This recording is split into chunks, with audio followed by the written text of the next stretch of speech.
We thought it was just another stupid adventure. One of those nights where boredom takes over and you do something reckless just for the thrill of it. There were 4 of us, me, Ryan, Jess, and Kyle. We were inseparable, always chasing that adrenaline rush. Exploring abandoned buildings, sneaking into off-limits places. It was all a game. That night, Ryan suggested the old farmhouse on the edge of town. People said it was haunted, but that wasn't new. Every old building had ghost stories attached to it. Still, the house looked different. Dark, lonely, like it was waiting. The windows were covered with grime, the paint on the walls peeling like dead skin. The front gate sagged, squealing when we pushed it open. Jess laughed nervously. "This place looks like it's gonna collapse." "Perfect," Ryan smirked. "Let's check it out." We broke in through the back door, the lock snapping with one hard shove. The inside was worse. The smell hit us first. Mildew, rot, something sickly sweet beneath it all. The air was damp, heavy, almost wet. Our flashlights cut through the darkness, revealing torn wallpaper, broken furniture, and dust thick enough to choke on. Kyle whispered, "I don't think anyone's been here in years." But he was wrong. We didn't notice at first. We were laughing, making jokes, shining our lights into every corner. The house creaked with every step, but that was normal for old wood, right? Then Jess froze. Her beam landed on something in the living room, a chair, facing the wall. It wasn't dusty. It wasn't broken. It looked used. "Someone's been here," she whispered. We brushed it off. Squatters, maybe, or just old furniture moved around. But the longer we explored, the less it felt abandoned. The kitchen table had plates on it, not new, but not covered in dust either. The silverware was laid neatly, like someone was expecting dinner guests. Kyle laughed nervously. "Creepy, but maybe some weirdo hangs out here." That's when Ryan pointed to the floor.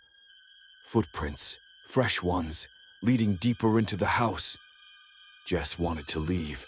She tugged at my arm, whispering that this wasn't fun anymore. But Ryan, always the bold one, insisted we keep going. So we followed. The footprints led upstairs, the boards groaning under every step.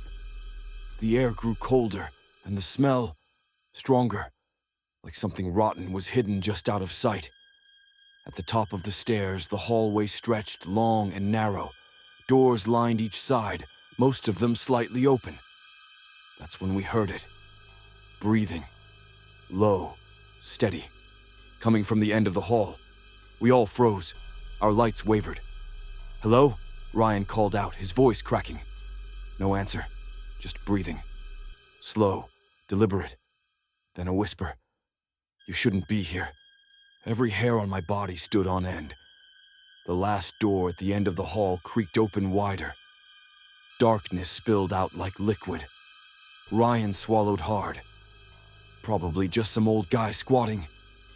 "Let's check it out." Jess refused, tears in her eyes. She turned to leave, but the door behind us slammed shut. We screamed, spinning around. No one was there.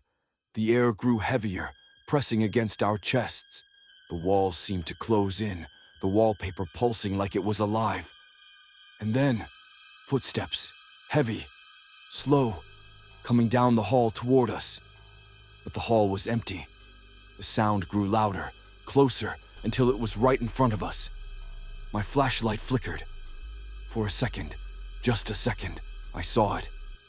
A tall figure, skin gray and stretched tight, eyes black and hollow. Its mouth hung open, and the sound of that awful breathing poured out. We bolted.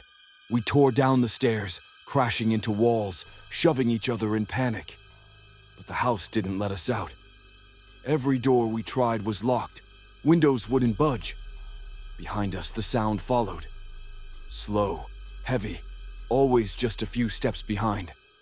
Kyle screamed. We spun around and he was gone. Just gone.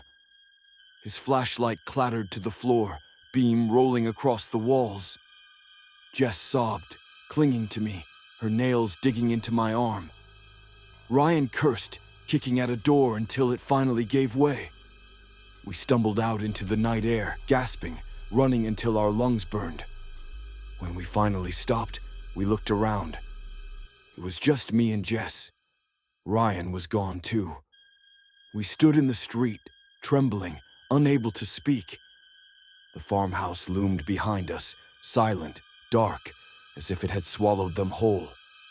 And then, my phone buzzed. A text message from Ryan. It said, "We're still inside.